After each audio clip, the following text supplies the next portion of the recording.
ikan tuh guys, lama udah habis dalam 2 bulan, tidak sebulan lebih.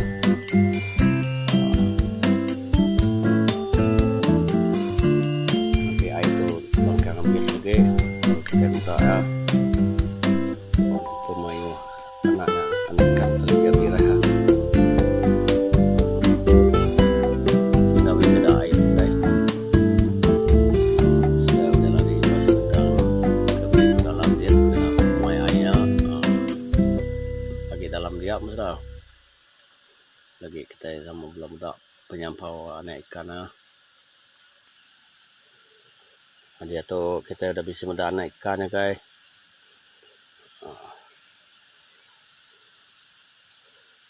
Saya kemudian ya guys, anak ikan udah bisa pada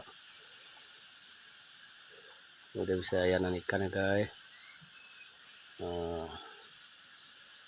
Itu keluar laban anak ikan. Ini sudah mayu diri itu lagi dah.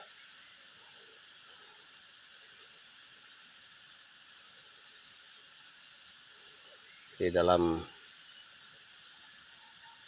1000 lebih saya jaga aku lah 2000 kini nana mo kita beratu pedak nala tak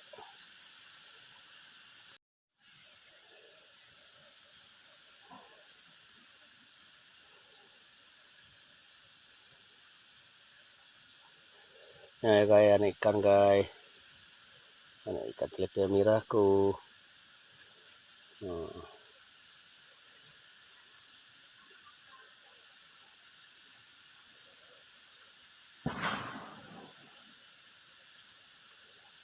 Menyih nak pang orang. Ada nimba.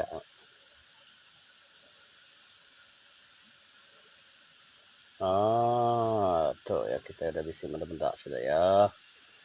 Anak ikan guys. Baru pansut guys. Baru beberapa bulan aja tuh hasil ya. Oke guys.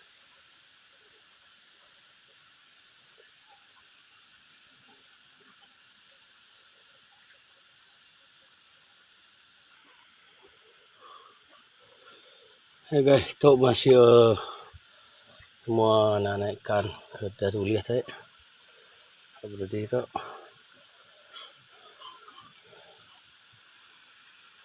Semoga habisin.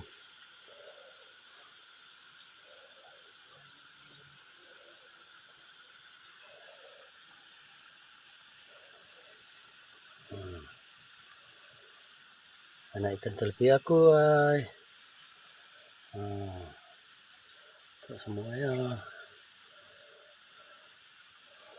aku baru siap dah ngulik ya. Guys, ini kolam itu guys. Tempat dari auto rek. Bunga-bunga semua udah pindah rek, mau ikan tahu udah pindah. Tidak tuh lagi ikan kutuk dekat disimpan aku masih di kolam tuh. Itu ya guys. Tuh kolam situ tuh bisa semen tisi aja lah dalam lantai semen.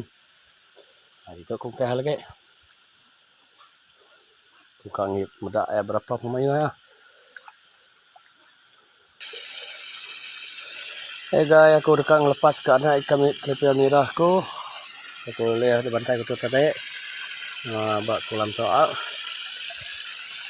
Kolam toa ya dalam dia bersih lah. Nah, kasih sitinya kalau lupa. Aku kan agak nyilak ngenas ini. DP baru.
ya guys. Banyaknya. Kita bawa dia pergi pulang lagi. Pergilah kau, pergilah, hiduplah kau. Dan layalah kawan, layalah keluarlah. Dan